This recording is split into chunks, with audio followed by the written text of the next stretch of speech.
Okay, that took a while to. So, welcome everyone. This is the first installment, possibly the last. Let's find out of J Rambles. My spring break is finishing up, so my thought process was, why not take advantage of that while I can, while I'm here, just chilling before things get crazy again. Not to say that I haven't been doing much outside of awesome fun time Switch Zelda Reeves times, side work applications and whatnot. But I'm taking today to just chill, and so now we're here. And if this goes well, and there's no fires, and we have fun, I won't rename the video to something along the lines of J Rambles. Yo, yo, yo, yo, don't need to watch this. I don't usually delete videos. So if this gets screwed up, wait. If this doesn't go well, it'll just go down in history as worst YouTube video ever. And it will exist. It'll be fine. And I'm up for answering questions. And I'm up for doing anything that could get me to talk for the next few years. I could do that. I could take anything and just roll right with it. I mean, I say for the next hour, but if not people right now, but whoever isn't watching live, just you know a little more than I do of how long it's gonna last. If this is like a 15-minute video, you better run, get out. What is that? That's situational irony, dramatic irony. It's irony. It's you know more than I do. Unless you're here right now and you can ask questions and we can have fun. And this is the J Rambles intro. Golly. Without anyone here, I'm going to be laughing a lot, and I apologize ahead of time. That's just how I'm going to fill space. A lot of people showing up, and I'm happy about that. And you're all super, super duper awesome. I think I recognize a few from the Nam Insanity audience. Some people might be coming from the old React account. Some people might campfire stories, right? That's half my audience, right? Campfire stories pro Q. So the plan is to just have a single person solo live stream. Solo record. That's my good SpongeBob friend said once. Because, you know, I think I can handle that. Maybe. I think I could possibly handle that. I'm a big boy now. I guess. I don't know, yeah. Okay, so I was about to answer a question from a KS Wallace. KS Wallace. But message was retracted, so I assume they do not want that asked. So, but they re-asked, and now the question is, what was your favorite thing to write from part 2? And my favorite part, for those who don't know, this is referring to Anatomy Insanity Season 2, Episode 11, Part 2 of Kick the Buckets, which ended up being my favorite scene of the series, that being the conversation between Knife and Suitcase. I adore that conversation so much. Knife and Suitcase have such great chemistry, and having them together is always great, and I want to do more of that. And that whole scene makes me so hard, as well as the final elimination scene that hit hard. I think Adam led that particular scene. Of course, me, Adam, Taylor, Brian, occasionally Ben, we're always working on every scene together, always checks and balances, and making sure everything works. But I think Adam led a lot of the elimination stuff, and props to him on that, because it hurts. That's how you know it's good. That's just the objective way of going about things. I mean, what else is there to art, right? You express yourself and people have tough emotions as a result. Sometimes it's happy, sometimes it's miserable, and if you haven't noticed, I'm drawn to the sadness that may or may not occur. But Knife and Suitcase back and forth, that is my favorite of the show.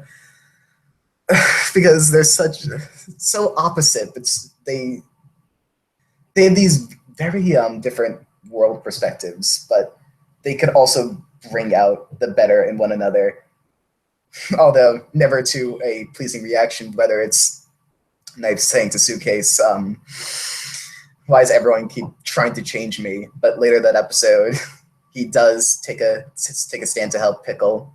Or, it's Suitcase immediately reacting to Knife with, thanks, you're a good friend. Never claimed to be. I mean, they bring out the best in each other, and I love them. I'm falling behind here. Also, from the same person, K.S. Wallace. Also, why did Knife give Suitcase a pebble? She doesn't have arms. It's symbolic. That had to be pushed into the script. As in, it wasn't always there. It was on and off and back on again. And for in particular the pebble, Knife is putting this advice upon her and giving her the ability to make her presence known. And I also love the box for atmosphere. Both those go hand in hand there. because it's about where the focus is driven in the scene, and it's very important that Knife seems distant, seems distracted, because he, as he states in the beginning of the scene, he very much doesn't like getting involved in drama, so he has to get his mind elsewhere to feel cool, if you will. And hello to everyone that's jumping in. Meebulb and Sandy. Meebulb and Sandy. Soapity Soap 114. Terra X Pixel. Valkyries. I just realized that. Hey. What are your thoughts on the newest episode of Steven Universe? Tricky thing there being new. It's new, and I was thinking to probably avoid that, since plenty of people here haven't probably watched it, and I mean, less of the audience that's watching this has seen that than compared to II, because that is primary audience. But New Steven is such a blast. I've had a lot of problems with yeah, I gotta try to keep spoilers at a minimum just in case. But I think it's okay to say. I've had a lot of problems with how Lapis has been written as of late. But I've had a great time, and Jed Hall has seen the episode, so that's a plus. So that's a good sign out of the few viewers. That should make me feel good enough to continue. Lapis is interesting in that I feel like there's such a lack of her presence since she's come to the barn, outside of, say, Alone at Sea. But whenever she's in the spotlight, I think they do a really, really great job with her. We got Alone at Sea in this episode. Not too much else. Yes, her hair was huge. So the only episode that she's had to focus on since she's come back, but no problem. I wasn't a big fan of Same Old Worlds, because it's a very similar episode to When It Rains. I feel like both of the episodes balance each other out in terms of one episode has what I think the other one needs to be better. When It Rains being the Stephen Peridot bonding episode, and Same Old World being the Stephen Lapis bonding episode. Because what I feel like is most missing from Same Old Worlds is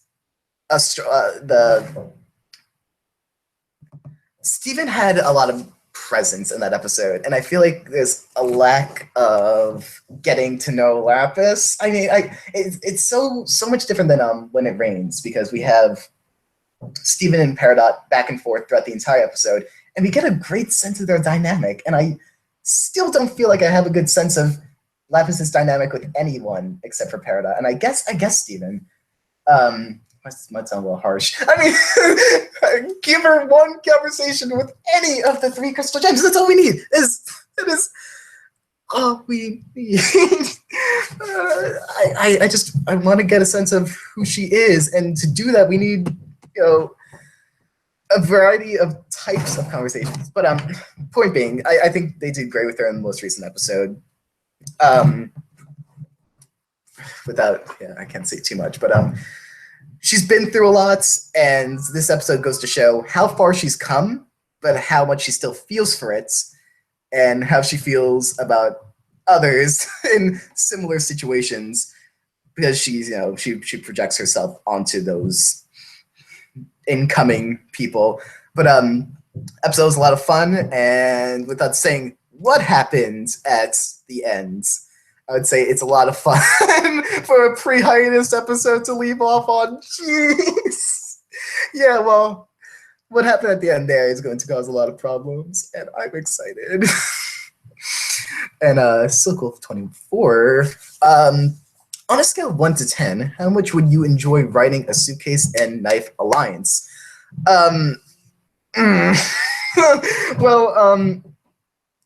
Okay, theoretically, 100% theoretically, because I can't, no spoilers, 0 spoilers coming in, but theoretically, if either Knife or Suitcase approach the other about an alliance, and the entire rest of the time both of them are on the show, they spend time in alliance and have constant back and forths.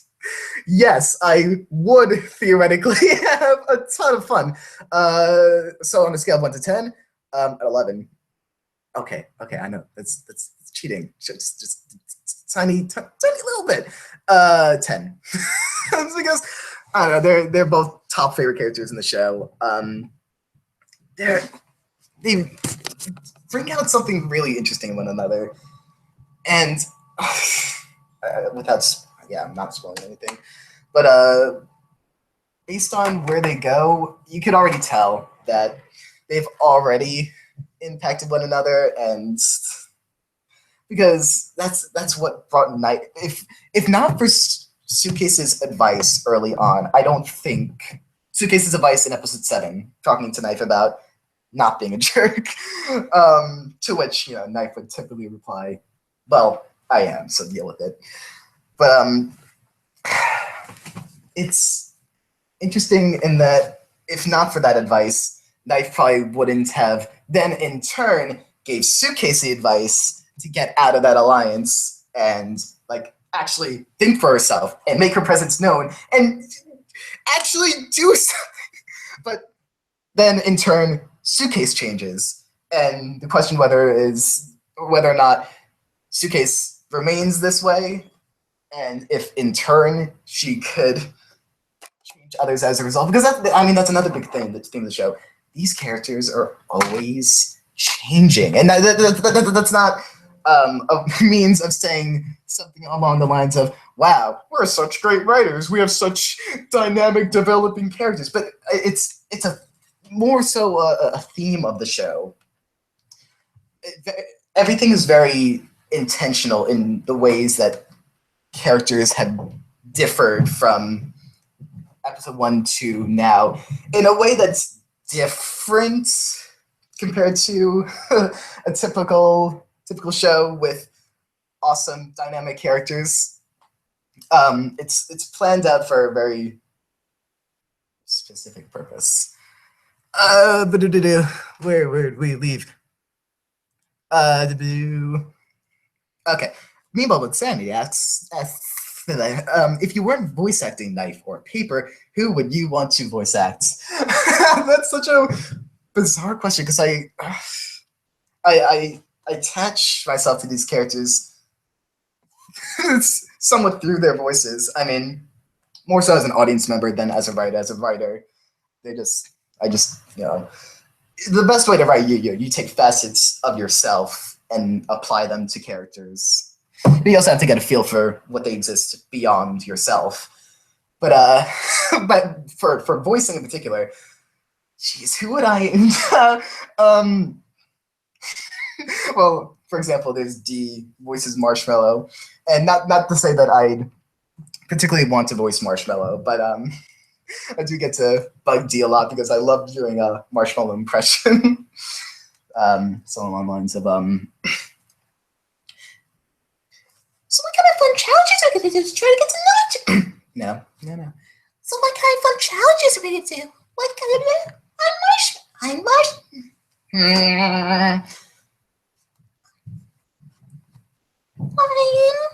I'm Marshmallow.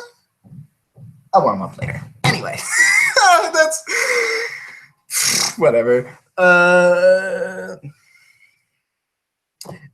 So never imagined knife and suitcase bonding. Yeah, because I feel like in the realm of the show, they're not characters that are particularly meant to, but in the ways that they could drive one another.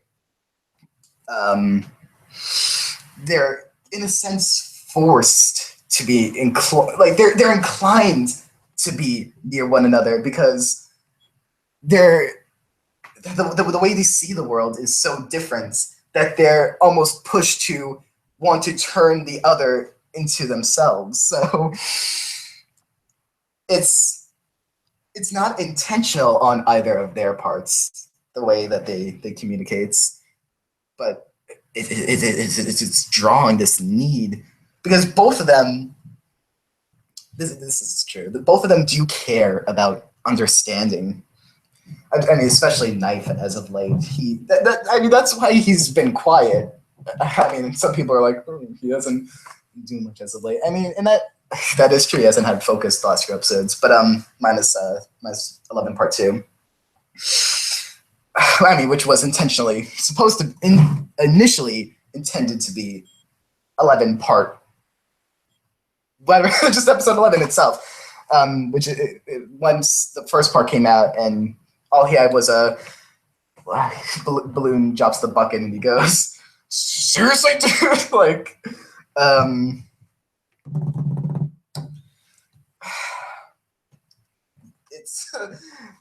it wasn't meant to be that way, but just how it ended up being. But he's been quiet because he listens, he pays attention, he understands what's going on, and that's not who he was initially. And it's very intentional how that came about. We gotta scroll up a little. Okay. Well, to finish up that question, other characters to voice act. Paintbrush would be a blast. I love Paintbrush. I don't think I could handle Lightbulb though. Because that performance is genius. But would probably also be fun.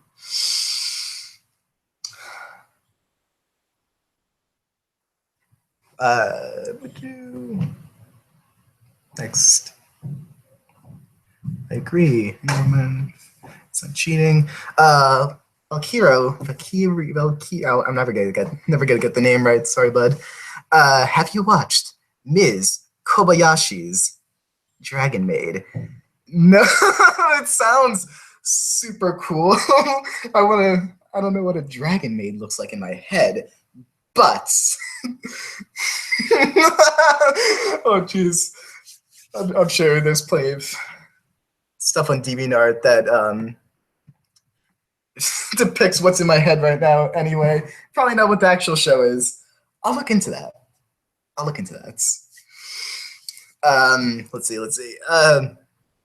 And Chaos Wallace then writes, but he will always be a jerk, and that's why we love him, and that's a fact.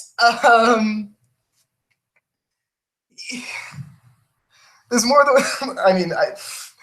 I definitely needed that line in there.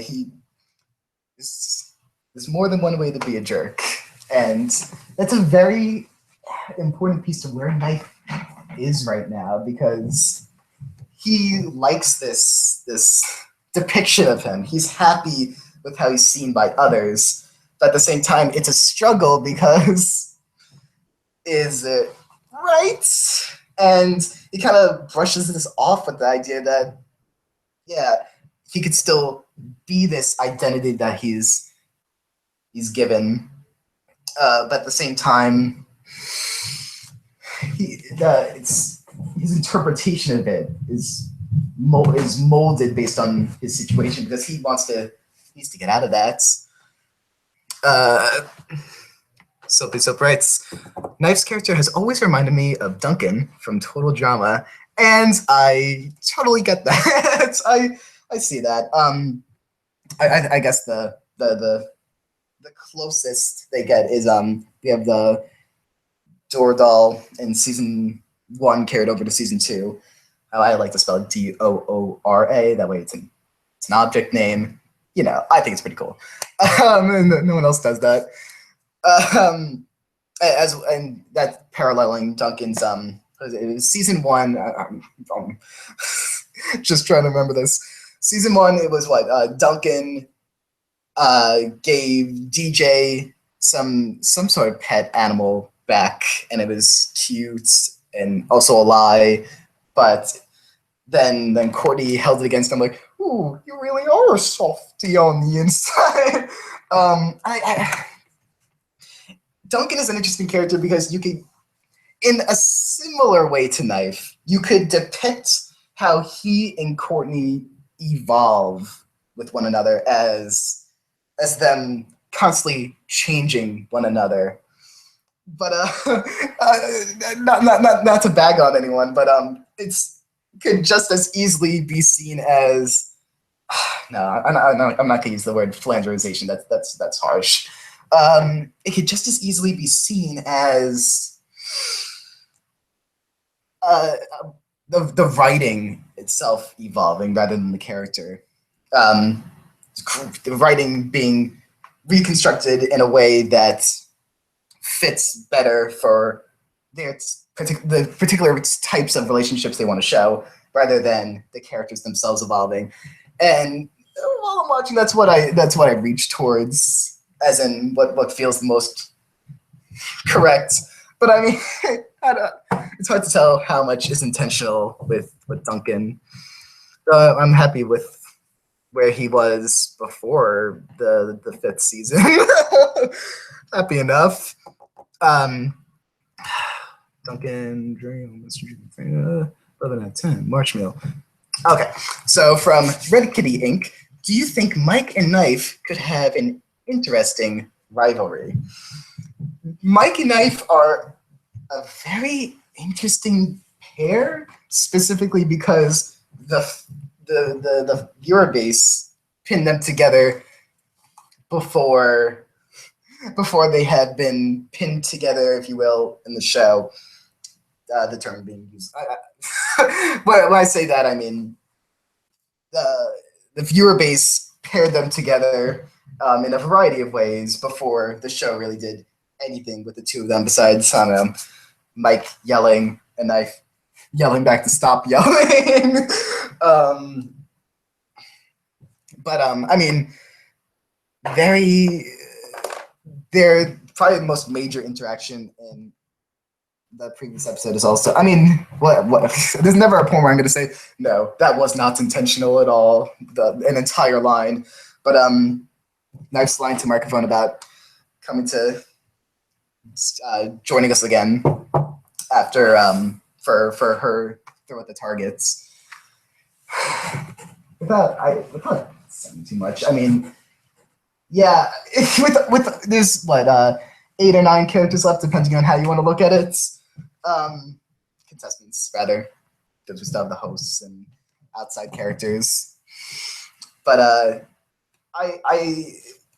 every character interaction will be looked upon in some manner come the end by this point. Because there's 20 contestants this season. We've dwindled it down.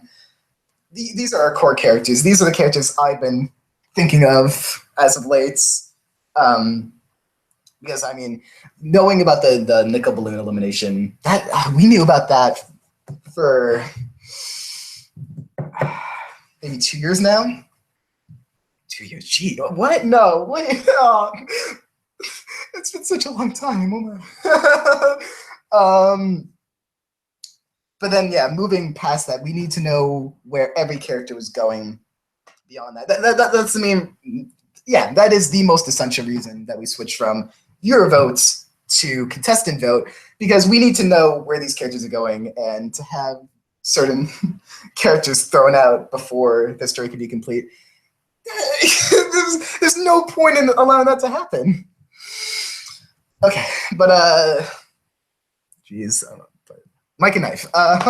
Would they have an interesting rivalry? I would. Same thing with the suitcase thing. In theory, were they to have a quote unquote rivalry, I would say yes. For in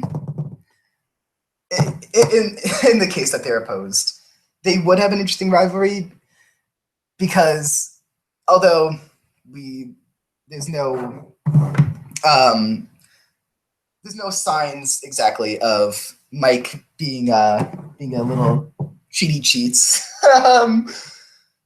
They, similar to Knife and Suitcase, Knife and Mike have very, very different views, not in regards to how one treats others, but rather how one should play the show. Because Knife is a veteran, Knife is intimidating, but Knife also is very strict about doing these things the right way.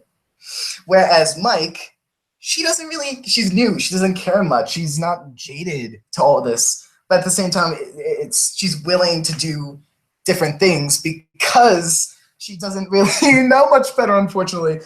She was also alone, and Taco's able to take advantage of that. But the fact that Knife would never, ever, ever do like a Taco cheaty thing, like he would never, not to say he wouldn't manipulate someone, he wouldn't do anything that goes against the core of the game. Technically, manipulation is totally within bounds, and that is what Mike ended up going for towards the end. But especially what Taco initially intended with the taser knife. No. But for a very different reason than Mike, because Knife has hurt people before in a physical manner. And that's where Mike drew the line. Knife draws the line at, no, this is a competition, and if I'm going to win, I'm going to do it the real way. Otherwise, what's the point? I have a quick Ultrastein writes, I have a question. Can you do one of your II voices? And yes, I can. Hey guys, what's going on? Paper. Hey guys, what's going on? Make your presence known. That's advice from me to you. And Valkyria writes that he'll watch the Dragon Maid anime with me, and I am beyond excited. So be surprised. So all of you sound really into your characters, except Paintbrush. They just always seem pissed in one way or another. I mean, you say all of you sound really into your characters. I'm not sure whether you're referring to me just being into the characters I voice, or the crew as a whole being into their characters. But then you bring up Paintbrush. Okay, I'm trying to just follow the question here. If we're talking specifically about Paintbrush and how they get along with everyone, Paintbrush is a very similar case to Knife in that they are particularly intimidating, and maybe not so much as Knife, but jaded to the competition. But again, similar to Knife, very, very much on the path of, let's do this the right way. We're gonna win. No crazy business. Like, but the fact that, yes, Paintbrush is very, very closed off, and unlike Knife, not really willing to empathize, or at least not on a common basis.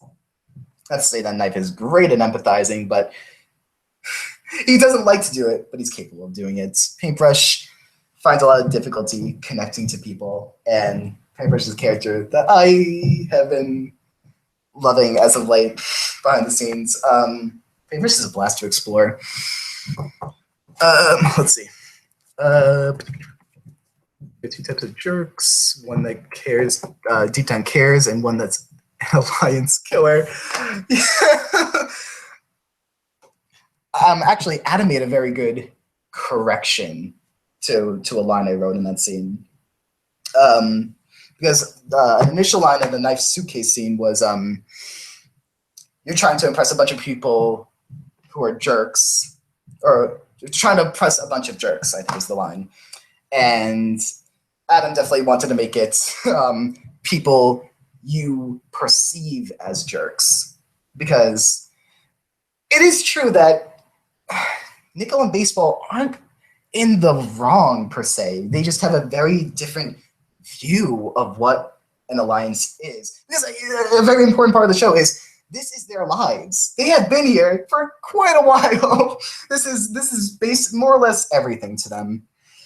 And how everything started up we'll get to eventually, but point being, this is essential to each and every one of them. So from the Nickel perspective, we have, well, this is everything, so let's do it in the most coherent way possible.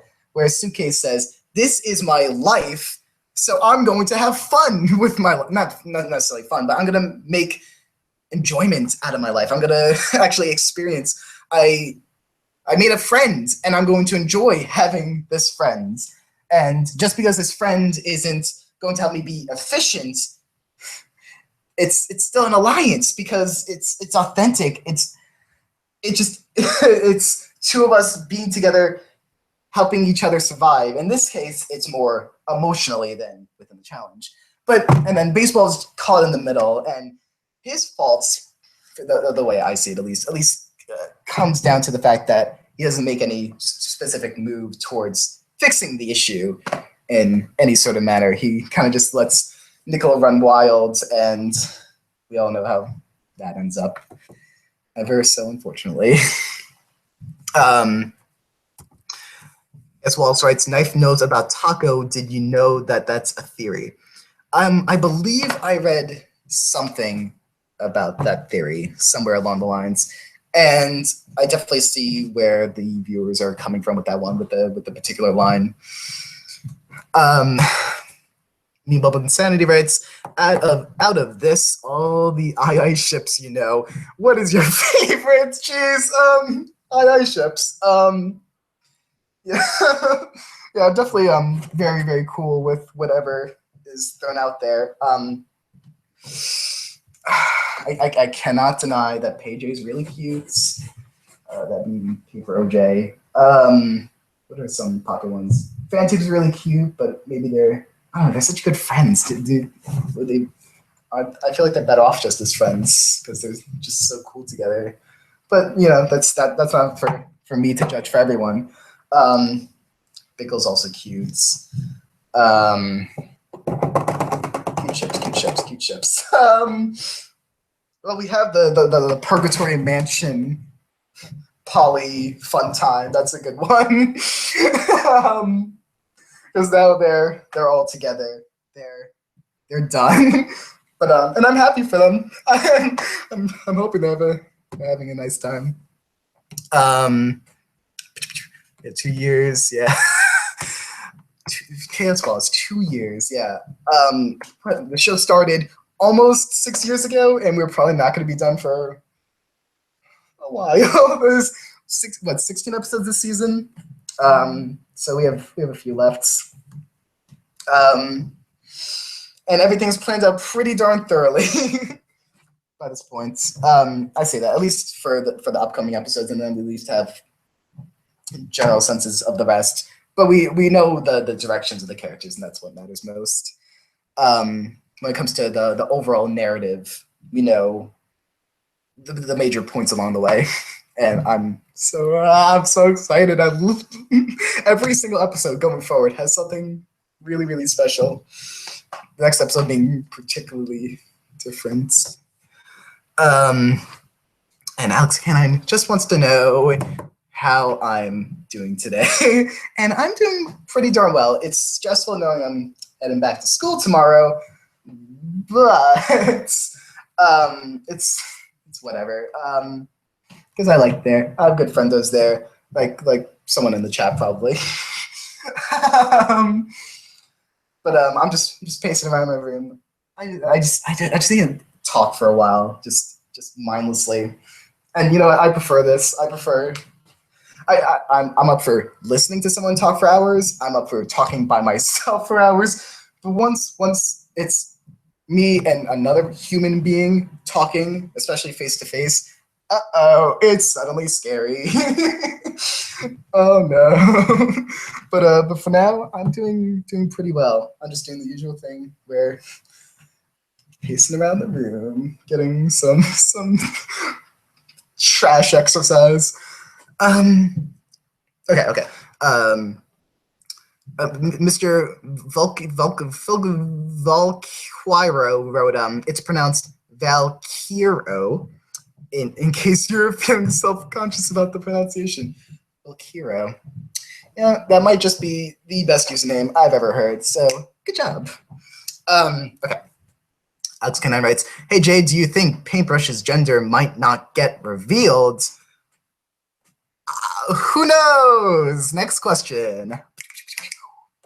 Graceland, does Knife regret anything he has done like Balloon? Does he regret his past actions? There are particular instances that Knife is not essentially proud of. Tricky thing with Knife being that he's very much able to see a mistake just as a mistake, learn from it, move on, get over it. He understands, and I mean this I look up to him in this regard. He understands, is able to handle the fact that he did stupid things, but that's because he used to be a stupid person. And maybe that's something we'll touch upon later on, but definitely not in the same way as Balloon. Balloon 100% regrets all of season 1, whereas Knife looks at season 1 and says, well, I'm a better me now, so whatever. Not a big deal. People see me as a jerk. I want to be seen as a jerk. Just leave me alone and we'll be good. Balloon, on the other hand, well, I screwed that up, and because of that, my life is miserable. And in a very similar way to Knife, Balloon screwed up, because, I mean, both of them didn't even stay in all that long. They just didn't leave a good impression, and early impressions go a long way, especially when you're in the realm of a reality show, and that is the particular context. And that's such a big deal, because these characters don't exist in a casual environment. This is a high stakes, high pressure, stress environment that they are constantly in. They don't leave this. This is their lives, and that's why when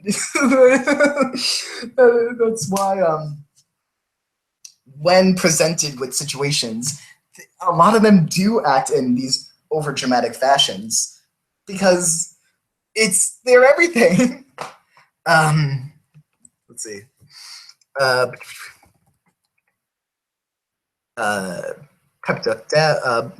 Pepper Duck Bab slid in a cool. Soapy Soap writes, just to make this clear, Marshmallow is disqualified, right? And to that I would say,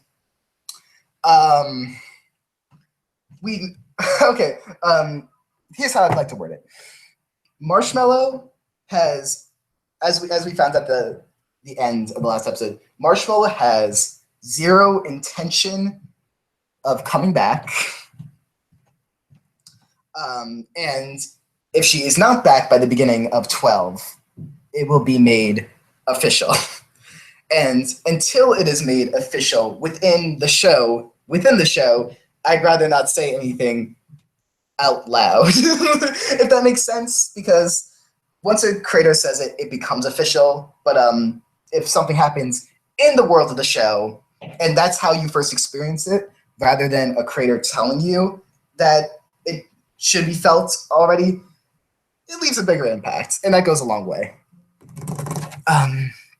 Okay. Spinny Boy asked if I could repeat the the ship question. Repeat the answer to the ship question. And and then it was answered immediately in the chat after, so we're covered there. Okay. Red Kitty Ink says that my laugh could cure cancer. That'd be so much fun if it could. I just laugh all day. It would be great. I wish. Man, that'd make things so much easier. I'd be up for that. Jeez.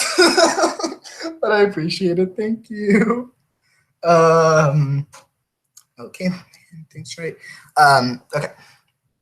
Pepper writes, anyways, Justin, do you know the new indie horror game called Bendy and the Ink Machine? If so, what's your opinion on it? On social media, I've seen a ton of fan art of it, but and I know what the lead character looks like, but I do not particularly know anything else about it. So maybe that's another thing I could look into. Alex K9 writes, I wish I was in 3D, but the 2D looks so good. Why would you wear 3D is what I've actually had a little experience in, even though it's not that great. There's probably like 2 videos on this channel that I uploaded based on 2D animation, neither of which are particularly great. Both of them are pretty absurd in slightly different ways. But that's why I was excited to do both of them. I love the absurdity of both of them.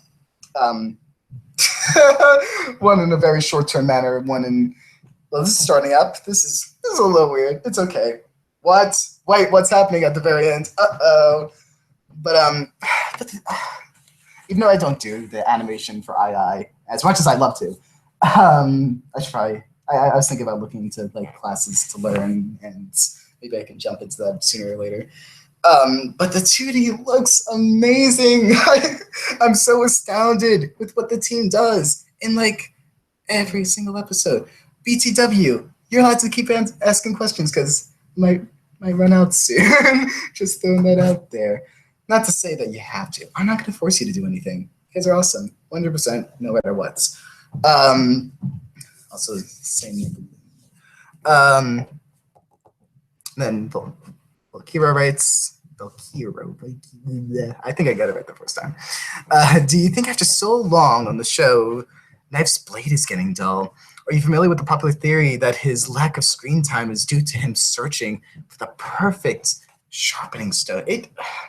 I have not seen that one, but no, I have. No, okay, I know it's 100% what you're talking about now. Okay, so that's a weird one because yes, I know we see the blade getting sharper, but maybe that's just symbolism for something, man. he's just getting sharper every episode after the dull blade incident.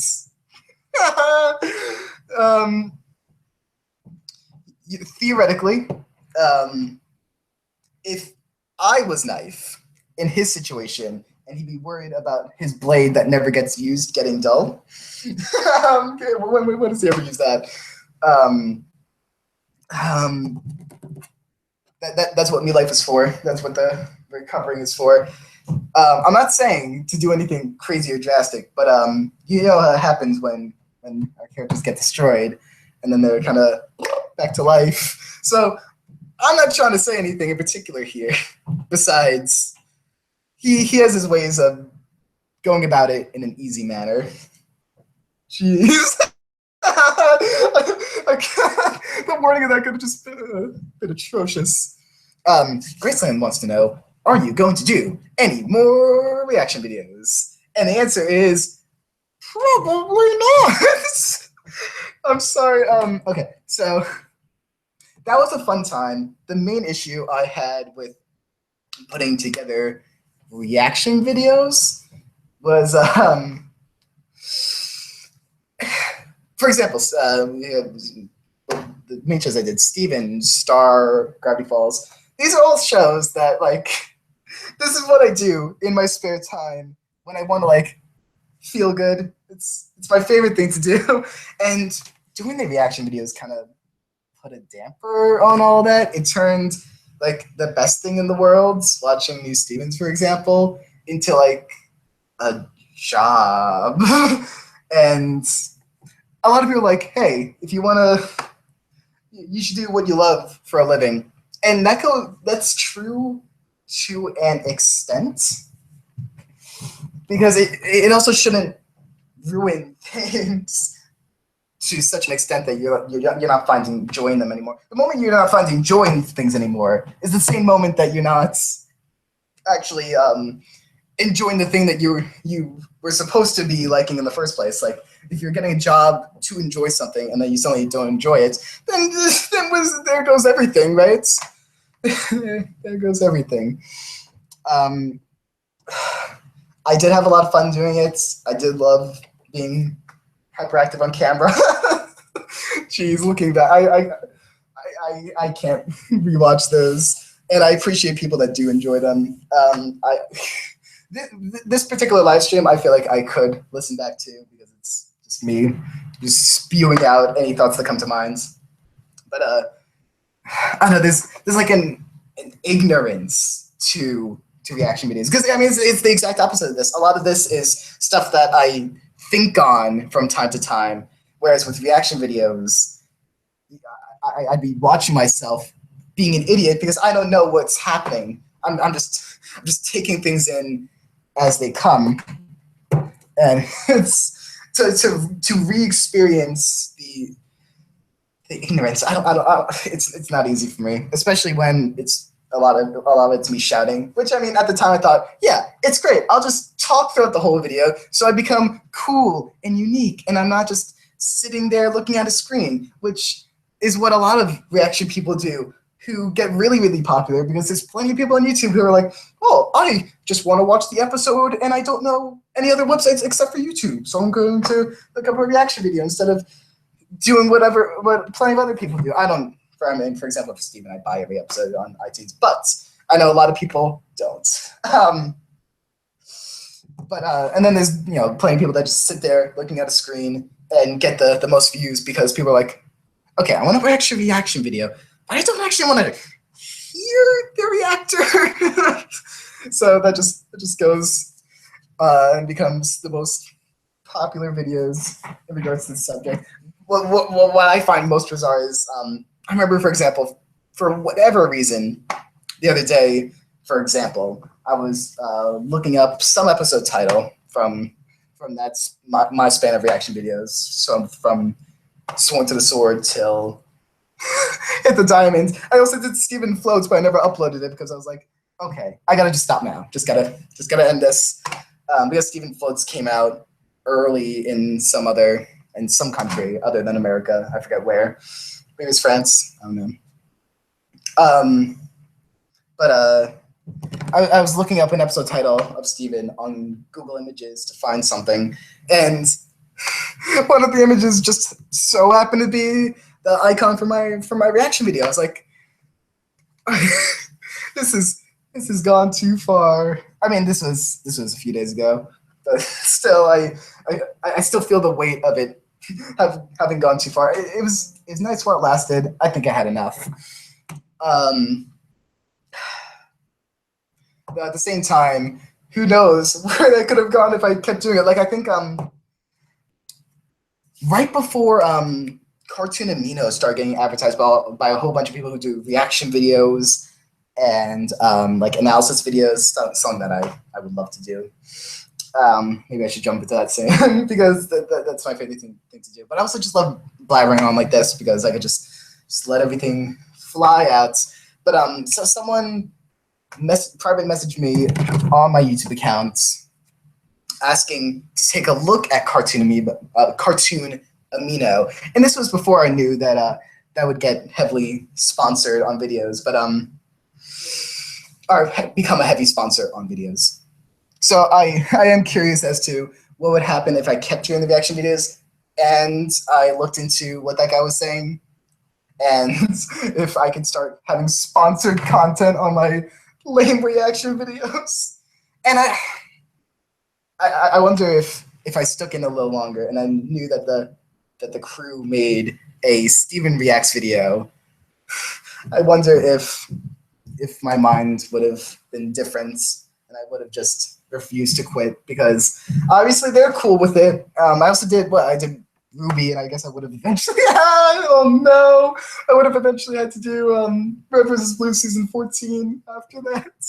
That would have been a fun time. Oh jeez, oh jeez, oh jeez. At least 15 as a new writer. But I would have just kept on with it. I was gonna say Rooster Teeth is fine with reaction videos. The Steven Crew's fine with reaction videos. I guess the people who aren't particularly fine with reaction videos are intelligent people, or like the production companies, the business side of animation. They're the ones that hate me, right? And I really loved reaction videos before I started doing my own. But I think once I started doing my own, I started to get really, really bothered with other people's reaction videos. Like, I'll see other people doing something, I'm like, I could do that better. I could do that better. I do that better. Why aren't these people watching me? And that just goes on and on.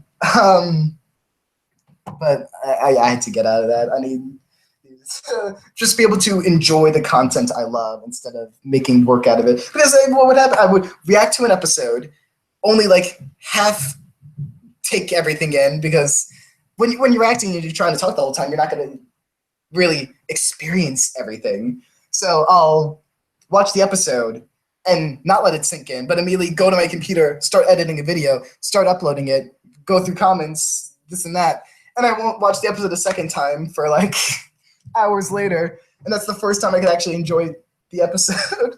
And even at that, it's like, in the back of my head, I'm like, oh, I should have said this at this point, and I should have realized this then. And it's a mess. Though it is quite fun how the first reaction video I ever did was Sworn to the Sword, which at the time was in my top 3.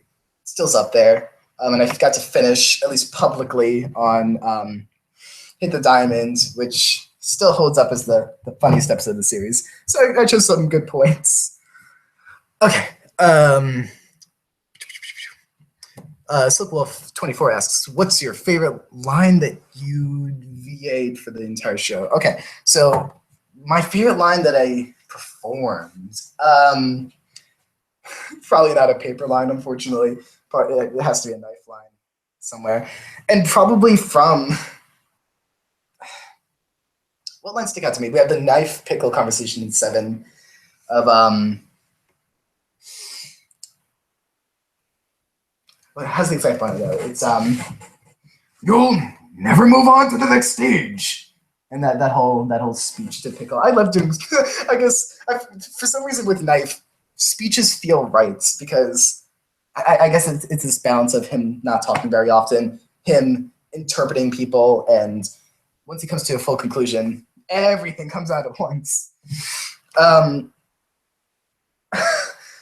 I don't think it's an issue to say any cut lines, but one line that I did end up performing that didn't, the knife suitcase conversation was cut down plenty for time, for a good reason too. Yeah, because I mean, we only have so much time. But one of the lines that was cut was going on about Knife's interpretation of Nickel and Baseball's plan, because what might not come through 100% perfectly is how Knife isn't 100% right on this. Knife isn't completely right, nor is Suitcase, nor is Nickel, nor is Baseball. Balloon is kind of in the right for doing what he does, but like, he still still makes his mistakes. But Knife especially, he doesn't know everything that's going on. He gets a very, very, very good read of Suitcase's situation, as well as Balloon's. But Nickel in baseball, he doesn't 100% get, because, I mean, at least initially, I mean, since it's not officially in the show, now it's what I would say is not officially canon by any stretch, because it is not in the show. But Knife had a line along the lines of it was extending on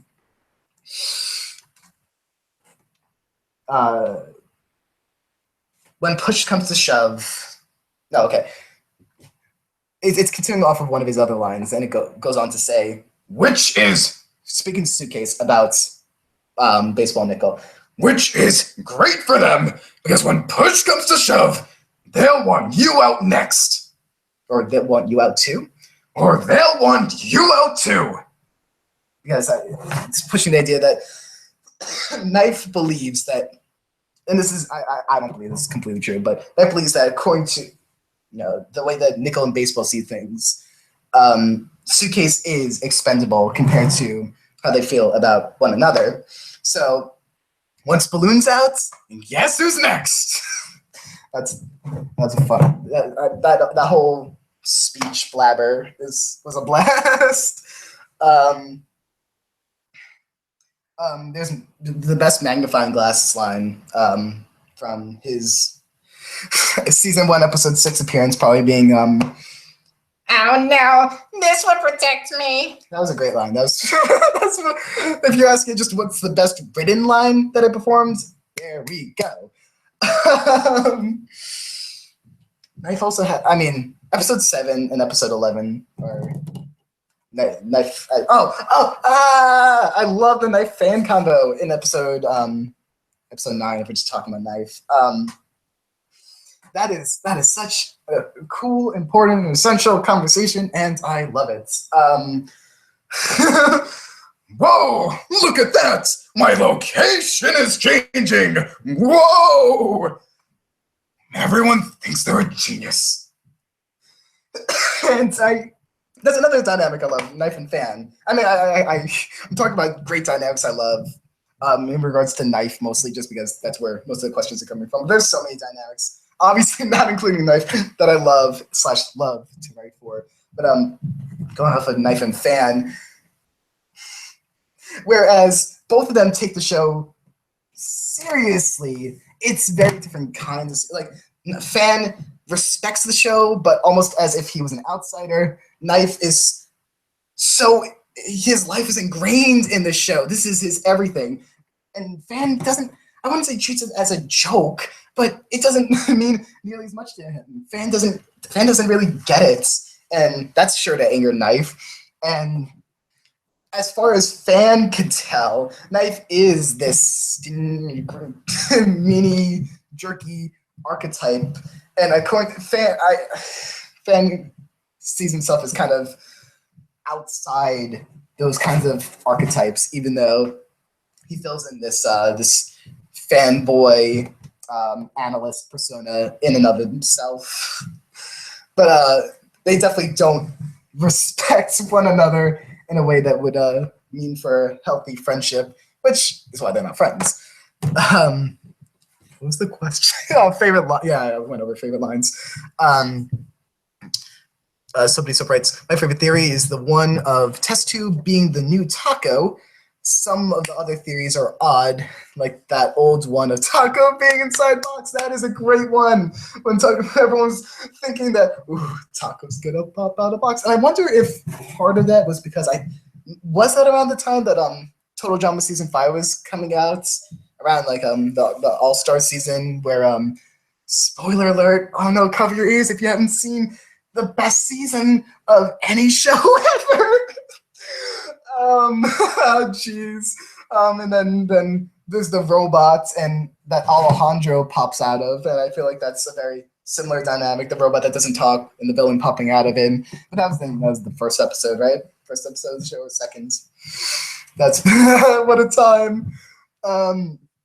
I think was it Taylor who made a video, at least on like somewhere, of like showing here's the taco asset, here's the box asset, and like put taco over the box and was like, sorry, she doesn't fit.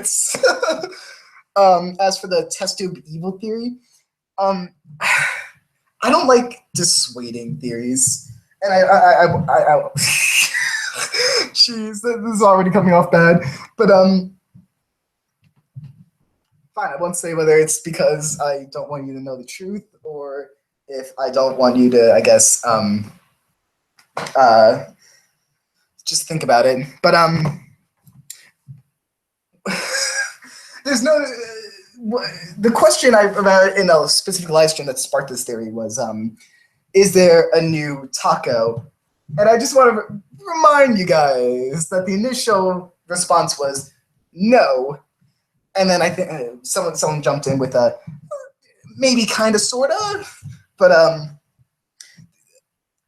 if I were a viewer, I wouldn't expect something as major as the taco reveal by any stretch at all. And was the question contestant or care? Whatever. Probably shouldn't say that. Okay.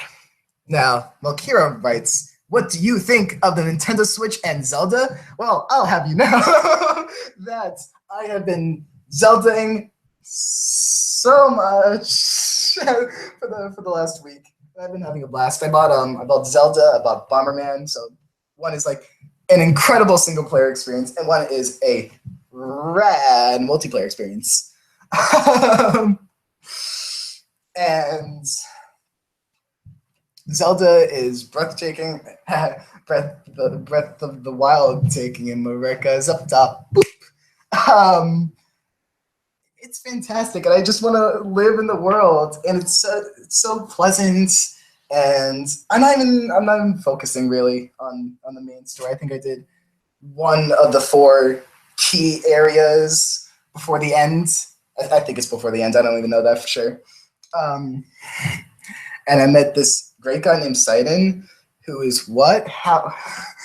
That's a cute fish guy. What? His award-winning smile. It's great. It's fantastic. How do they know? How do they do that? And then there was a video with Reggie saying that Link's hot, and it's like, wow, he knows. That's a good time. Switch, I know, has had issues for some people, but most of those are like how the Joy-Cons connect, and I've always been in portable because I can't be bothered putting up and taking down the TV setup, at least while I'm on break right now before I go back to school. But in portable mode, where everything is connected, I've had 0 issues, expectedly. Zelda, awesome. Bomberman, I haven't played too much, but still awesome. Next, this is Trash. I think wants me to say a thing, so I'll say it in my voice, and I'll say it in the expected character voice. So first, it's "We gotta get SpongeBob back," and then in a specific voice, "We gotta get SpongeBob back." That's from a video. It's also then from the II live stream. It's a crazy time. We have fun here. Questions. Let's find questions. Okay. So, no. Next question being from Pepperduck Bab. Justin, sing a song for us. Oh no, what do I sing? If you guys have a particular request, maybe like, especially if it's from a show or something. And goodbye, Soapity Soap. I hope you have a fun time. See you later. Goodbye, my friends. Gallant, that's a good show. Everyone watch it. No one watches it, but it's great. It's a good time. Especially if it's like a song from a show that I talk about often. That'd be good because I know the lyrics without having to look them up. Or maybe like a Disney movie kind of song. I could handle those. And I need to know if I'm doing it in my voice or a character voice. And then Somebody So Bright, that reminds me of them singing a party in the episode 10 live stream. Did I do that? That sounds awesome. Oh no. Oh my gosh. See ya. See ya, Valkyro. You're doing a great job, and I appreciate you. Go have a good time, and I'll see you tomorrow and stuff. Whoop-de-woo. I got a Let It Go request, and in my voice. Dang, I was really hoping that. Someone said a Knife's voice. You know,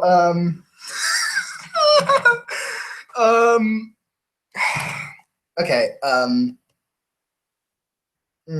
okay. How should I go about this?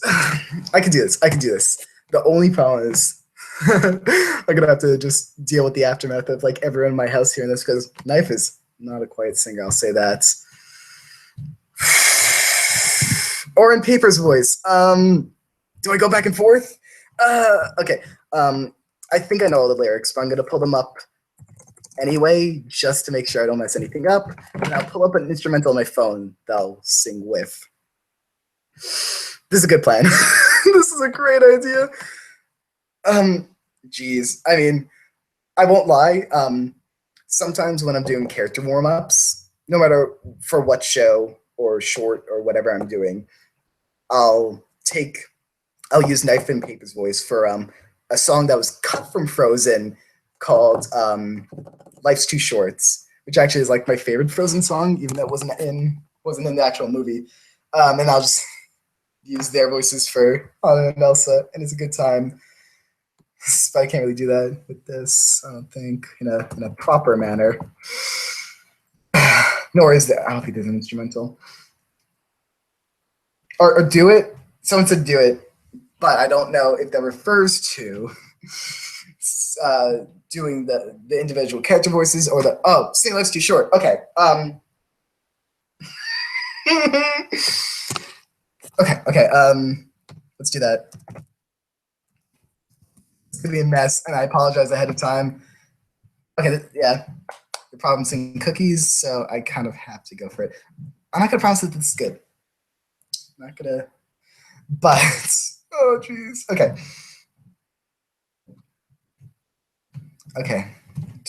I'll do it if I can find an instrumental online, because singing without one might sound a little awkward. More so than it's already awkward. I'll note that. Also, I mean, I say Life's Too Short. I also do the same thing with Keep on Cleaning, Paper doing soap, and then Knife doing all the other characters. I feel like I should just upload that as a separate video at some point. That'd be a fun time. So let's look up. If I can find a Life's Too Short instrumental, I'll do that. Life's too short to waste another minute. Life's too short to even have you in it. Life's too short. What just popped up? That's an ad. All right. Oh yeah, that's lyrics I'm looking for. Instrumental. Dun, dun, dun, dun, dun, dun, dun, dun. We all watched Whiplash, right? That's a phenomenal movie.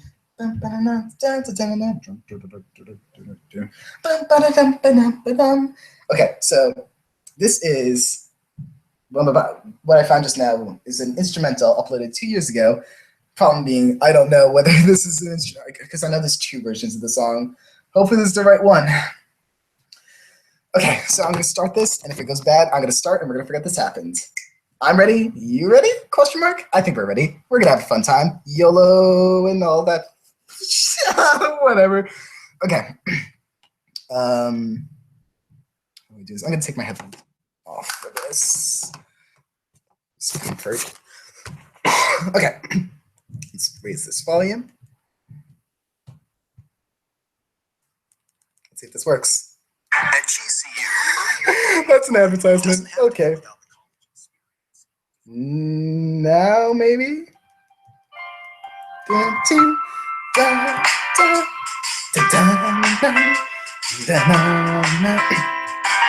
came all this way today to give us a fresh start. But now that you're like, wow, it's all like warm in my heart.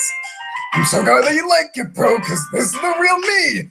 You have no idea how great it feels to be free. We've been falling out for way too long, so let's forget who's right and forget who's wrong. Okay, why don't you stay? There's room for family in my court. Cause life's too short to always feel shut out and unloved by the brother I belong to now. Life's too short to never let you celebrate me, the true king of the ice and snow. Whoa, I lost the place without script. I'm just gonna do it without. I never understood, but now I do. Life's too short to miss out on a brother like you. Okay, so let's see if I. This is the part where they talk, so I can probably find it.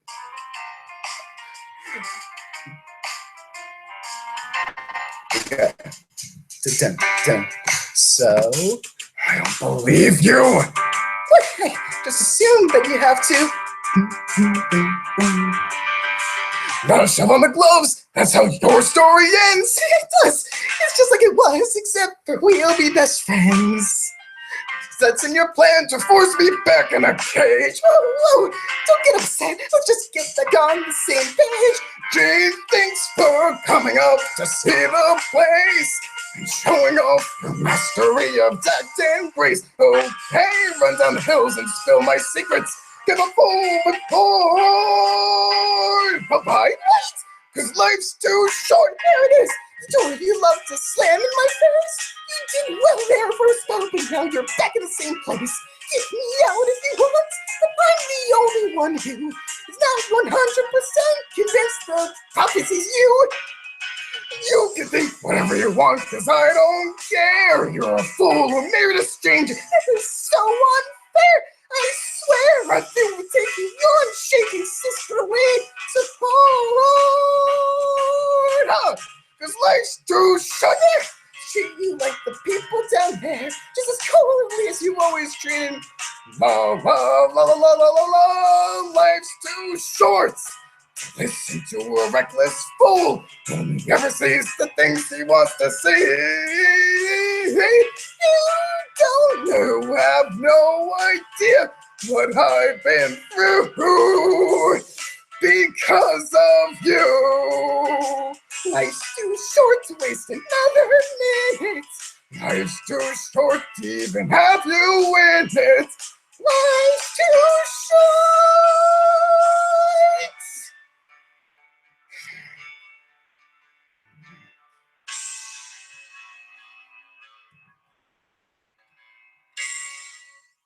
Jeez and crow, that went so off. The instrumental is awesome. Man, that might have been the worst thing ever on this channel, but I'm so happy anyway. Jeez, I don't even know if that was in key or anything because I've spent so much time trying to just figure out when things start and end. I should just went with the actual song and sing over it. But this way, people could probably like, people can more easily animate it. Which, please, I mean, don't waste your time. Jeez, this is how I'm spending my day. This is, I'm sure everyone in my house and they're like, oh, you said that you were doing something live, right? So why was that live? And I'll say, I was promised cookies by the audience, and it was great. Ah, jeez. I might as well have just done Keep On Cleaning. That would have been way easier because I know the song so well, and it's a short song too. Oh no. Should I just, one more for good measure? One more that I could actually pull off? One that maybe I have a little more practice on? I'll pull up the instrumental while I wait for a response, and if you say no, I just won't do it. That's fine. I don't know what I'm doing, but it's fun because there's no questions. Yeah, which makes sense because I was too busy singing, so people wouldn't think to ask questions while I do that. Jeez and crow. Okay, just gotta find the instrumental. Okay, thank you guys for sticking around. The few of you that have keep on cleaning with your marshmallow impression. But just that part. I'll do that, but first just that part because I mean I have a way of going about the song, but oh geez, after enough knife, it's hard to get into the higher register. New path, so what's the use? Just give me a break. All friends will still leave distress in their wake. See, I mean, that sounds way better than my marshmallow try way earlier. I remember, Justin, our time is not the same thing as your time. That is true. That is very, very true. And this chat writes, do it, Justin. I believe in you. I appreciate that. Okay, this is a much quicker song. So for those who hate me singing, we'll probably stop right after this one. And this one's quick. And it's iron related, so, and not a song that was cut from a movie. Okay. Official instrumental. Oh, this is by Linz. Okay, so it's gonna work.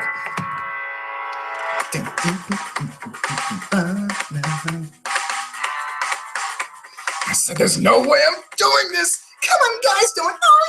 I don't want to force you. It's a gift from the heavens. Don't you agree? How could you say that? But no time for chit-chat. Let's just get this work done and finally be free.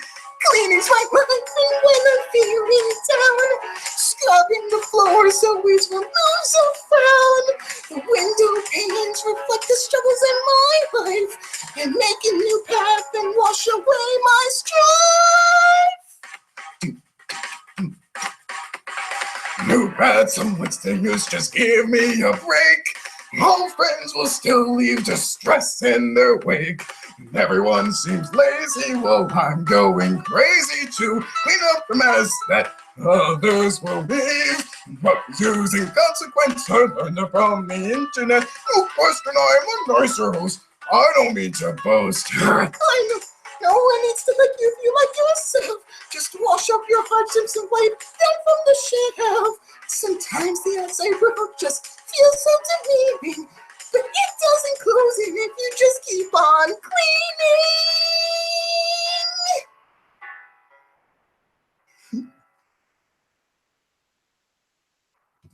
Again, I ran over some of the paper stuff with the knife side because when Knife sings OJ's part, he always has to sigh at the end because he's very because he's so like he's so not impressed by OJ's segment just because OJ's a little it's all these characters singing about like their issues there, and then OJ's like, I'm a great guy, look at me, and Knife's like, Okay, well, sure. If you want to brag about it, I guess. Jeez. And that's enough singing for today. That's enough singing for today. I should have brought some water for this live stream. I should have expected that. Should have went in thinking, yeah, they're gonna test my voice. I'm up for doing character voices now. that is something. Questions and character voices. Those I'll still take. And something I didn't do as much as I wanted to do was just take specific questions and then just start going on and rambling. I was able to, but there's a point where I started to notice that the questions were building up. I was like, okay, so there's no way I could just spend like an hour on each question. So let's keep it moving. But by this point, since there aren't many questions at all, just throw them all in there. Maybe I could do like the initial intention was I only have like a little while before I'm heading out to dinner with my family. But we're friends here. You could literally ask anything about life, about shows I work on, about production, about fun, about why I'm skipping right now. It's great. It's fun. YOLO.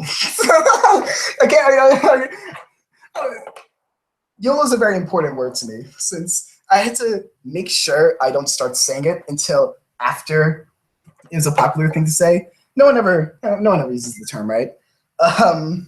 You only live once. I don't say it because of what it means. It's so much fun to be the opposite of hip. It's so good. I use YOLO, I use rad, I occasionally use groovy. These words are important and they're great. And the fact that they're lost to time makes them way cooler. Not lost, but like looked down upon due to time passing. They said the word groovy in the newest Steven. I don't know how that makes sense. It caught me off guard. I was like, this doesn't seem right. Not that it's all that bad, but like I was like, should this character know the word groovy? I'm very conflicted about this because they seem to know like most English words, but that one is so like engulfed in culture for a very specific period of time. Whatever. It's still a great episode. It's a good time. Can you tell us your favorite joke in II? Are light bulbs okay? This is a good question. Are light bulbs quips considered jokes? Because a lot of them aren't build-up punchline. It's just here's a silly thing, but it's gonna put a smile on everyone's faces anyway. While working on it or in the show, I mean, yeah, same, yeah. I'm gonna go with light bulb as a whole. It's not a joke, but something about the line, at the bottom of the ocean, where the crabs die, really grabbed me. And it's partial inspiration for the all-powerful, all-important Baxter, who is so important, and I love him. When I say so important, I mean to me. Whether or not Baxter is important to the show is left to be determined, but left to be determined by the show itself, not by the us, by the its. But Baxter is super duper awesome. And I was supposed to, well, I think this came a little later due to the chat lag, but then Pepper Duck wrote, answer that in a Mickey Mouse voice. Can I do a Mickey Mouse? I could do, when I said impressions earlier, did I say impressions? I might have said that, even though I probably didn't mean it. I didn't mean my own characters. Can I do a Mickey Mouse voice? Ben can. We all know that. And he does a great job, and I love him. Oh, hi guys. No. I'll practice like in my own time. I won't subject you to that here. That is, and like me and Bob and Sandy wrote, where the Baxters die. Michael Brazil, he's a genius, really, with his performance of Lightbulb. I didn't meet him for the first time until New Year's, like three months ago, and I knew this going in ahead of time. But man, oh man, is he like the voice? His voice is Lightbulb's voice. He doesn't change it. That is authentic. That's an authentic performance right there. And Lightbulb's the only character where we expect a lot of improv. Like we write in lines and jokes for Lightbulb, but if Rizon could top us, we don't mind because he's a genius. Wow, he's clever, he's smart. My mind even goes to like, when we ever invited him to like jump in for writing for just out of fun. But I think, as far as I'm aware, I could be wrong in this, it seems like his strengths come from like on the spots comedy. Like I'm not sure what works with him in regards to scripted ahead of time, but when he's in front of a microphone, man, oh man, does magic happen. I think he did for season 2, episode 6. He did a little rap at a point, and that still brightens up my day every time I get to hear it. I don't know if that was ever aired. I think maybe during a live stream they played a clip of it or something along the lines, and you can ask more questions if you want. And he's great. All the voice actors are phenomenal. Of course, when my mind goes to which voice actors do I love, even beyond just their performance, my mind quickly goes to DigiBro, who voices Meepad, because he's a genius. He's amazing, and I love him. DigiBro, he does anime analysis, but he's also part of this analytical, smarty smart fun time podcast called The Procrastinators, which I listen to like daily, along with the the procrastinators as a group, and they have a whole bunch of videos, and I watch a whole ton of them, but especially their main podcast. Wowie! And Digi's performance as Meatpad is spot on, and I'm so happy that we have him on board for this long. He's been on for the show's been on for 6 years. He's probably been on for four years, because season two will last for like 3 times as long as season 1 did, which is crazy. I mean, I think we already surpassed season 1 in terms of the length of the season. I think either episode 10 or episode 11 part 1 brought season 1 and season 2 up to like an equal length. So we've definitely surpassed that by this point. And that makes me so happy that we still have plenty of time to go. I expect 12 to be a lot shorter, though. I don't think that's spoiler to say. 11 was a big endeavor. We were planning on what happened in episode 11 for at least since episode 8 or 9. Well, I guess while 8 was in production and we were writing 9, we had a good idea of what happened in 11. That's what the build-up was for. The scary thing about that build-up being, at the time, 9 and 10 were a single episode, and 11 wasn't split into parts. So we were worried that would the audience feel that impact if it's an arc that just builds over like 2 episodes? But was initially episodes 9 and 10 ending with the elimination. But what was initially 9 and 10 turned into 9, 10, 11 part 1, 11 part 2 spread over a long period of time. So instead of the audience saying, wow, we didn't spend enough time with the Alliance to get the impact of that ending, we got I'm not saying this is even the majority, but enough people would write in saying, wow, another Alliance episode. It's like, it astounds me that we were able to, it ended up going for so long. And I'm really happy with it. I love the arc. I think it's the happiest I've been with the show 100% ever. And my dad just texted saying cookies just came out of the oven. So, not that I'm leaving you guys, but I'm saying that we might be running out of time. But yeah, I mean, this is how I always think of it. Episode 11, I always, whenever I talk to my friends who work on the show, we all know Steven Universe, and I use that as a comparison like all the time. But it's not nearly as big, but it is essentially, in terms of moving pieces around, it is the jailbreak of the season 1 finale of II. Steven Universe's season 1 finale, but of II, in the sense of it's something that involves a lot of build-up, and the collapse and the result of the actions are going to stretch far and wide among the characters.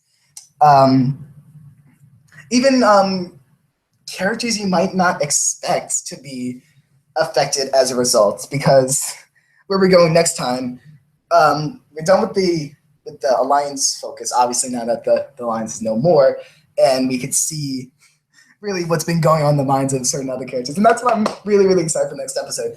A little different, a little shorter, but 12 definitely really, really holds a place in my heart. Rather than being a jailbreak, it's more of a... no, I'm not going to say that. I'm not ready to say that yet. You guys aren't ready to say that yet, hear that yet, dang. But I'll be able to talk about the comparisons in the future. But it's special, all right? It's for people who might have... okay.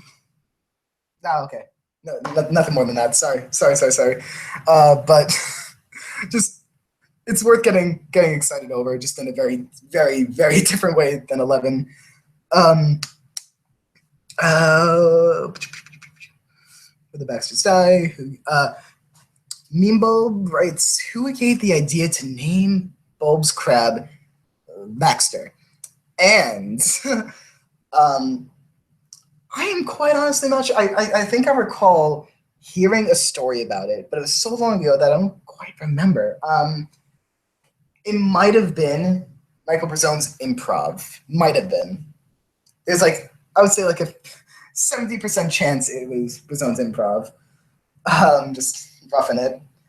It could have been. It might have been. I'm not very positive on that one. I think it was just a name off the top of his head, and it stuck because we love him, and he can make any name sound great. my throat's still because of knife. I need to warm up for knife. Paper, I could just do anything on the fly. Knife, if I want to be good to myself, I'll warm up. I can jump into it, but the results aren't that great. Pepper Duck Bab writes, "Whoops, I sold my soul to the art gods. Now I must be an animator for the rest of my life." Oh no. What a life. That sounds like a lot of fun, though. I mean, it could be worse. You're not being asked to, like, to help people with taxes for the rest of your life. Not to say there's anything wrong with that. I just thought, what would I not want to do? And then made a joke about it. Anyway, and I should note that we're going to be wrapping up soon, so final questions and all, and I appreciate you guys, and you've been awesome. For now, this is Trash Writes, your favorite character in II and Why? That's a tough one. Oh, jeez. Favorite. Go. Well. Jeez. It might sound bad of me to say, but I mean, okay, well, I'm gonna name a few because, especially being a writer who's attached himself to so many characters. I'll get the obvious one out of the way. I'm in love with Knife's character. I love his direction thus far and where it will continue. He's very important to me. Paper is probably not one of my favorite characters as much as I love him. He holds a very different kind of place in my heart, but probably not among my tops. But the rest of those include Lightbulb, Paintbrush, Suitcase, and Fan. Those are the contestants, not including the hosts. Those are probably my top 5 in no particular order. Unless I'm maybe missing someone. Yeah, I'm gonna go with those 5, and that's more or less the writing from a writing perspective. I'm gonna answer the 2 questions that are left on the page just as a warning before we wrap up, and the first one being a very important question from the all amazing Taylor Broden, everyone. Applause. And he ever so humbly asks, who is the coolest person on the II crew, and why is it me? Note that he wrote me. It's not me saying me. So why is the coolest person Taylor? I'm probably gonna go super duper awesome art talent, which he's been able to show off a lot lately, like with posing and everything, for reasons that we'll get into at a later date, not in this video. He has amazing hair, an amazing voice, endlessly creative. He's very huggable as well. I can confirm that. And he is all around an impressive individual who I aspire to be more like in various ways. And he should be proud of himself for being super duper cool. Thank you, Taylor. And to wrap things up for tonight, our final question is from Pepper Duck Bab. And just skim me over the question. I hope I might ramble on about this one. I don't know yet, but let's see where this goes. Best thing ever. Someone pointing out that what Mike said to Cheesy back in episode 8 is now considerably hypocritical because of episode 11. Yes, I do love that so much. I think I've retweeted that II quote bot when it brought up, is that the person you want to be, Cheesy? A person that makes everyone upset? That's the monstrosity. And that is so essential to where a microphone is right now. And I think it's fantastic how microphone, she doesn't get it. And it's she's been able to, Taco's able to take advantage of her at a weak moment. And because she doesn't have any of these like firm stances, she's able to kind of just throw like her past belief away because this is her new friend talking. This is her new pal. I guess she doesn't really necessarily see Taco as a friend as of now, but it's the relationship that corrupts. And yes, she's being hypocritical, and yes, she's being awful to Balloon, but understanding the fact that she's new to this, she has like no one. It makes sense. Not saying that I encourage her actions, but it makes sense why she goes about this in the manner she does.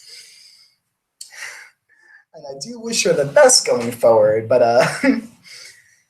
we know she's in a very, very odd position right now compared to all the other contestants. She has, Bob Knife earlier, in a similar way to Knife, is how he's able to observe. Microphone has someone with her that can observe for her, and that gives her a better sense of the competition. And every character has their advantages in one way or another, but having Taco is quite a lot. Before that, Microphone had some sort of form of being able to construct strategy. We've seen that with how she uses her sound blasts, if you will. I don't think there's any official naming for what she does there, but we have that, and how she's able to use that with the sorry, the target throw, and how she won some earlier challenges. She understands how to play in a very simple manner. She can devise strategies that help with very specific challenges, but she doesn't think long term. I don't think that's what she was ever really doing, nor was she going to do pre-Taco. Taco being there is a big deal in terms of who Microphone is, because we have a character who has been in the past before, in the past of the show, and sees the future and could enlighten Microphone on both ends of that spectrum, which is so essential to seeing where Microphone goes next. And this is Trash Notes or Screams of Misery. And on that note, I think J Rambles episode 1. This is one well. I feel like I could continue doing this. So let's call it episode 1 is going to come to an end. It's been an hour 40, and it's been a really great time. And I thank you guys all for your super duper awesome questions. And I had fun, and I hope you had fun. On rewatch, please skip the singing. You don't need that. Another applause for Taylor for showing up, and for all the rest of the wonderful, beautiful, awesome, super duper viewing audience. I think I said super duper a few times. All right, so I'm heading out now. It's been super great, and I love all of you. It's been fun. See you guys. Bye. Bye.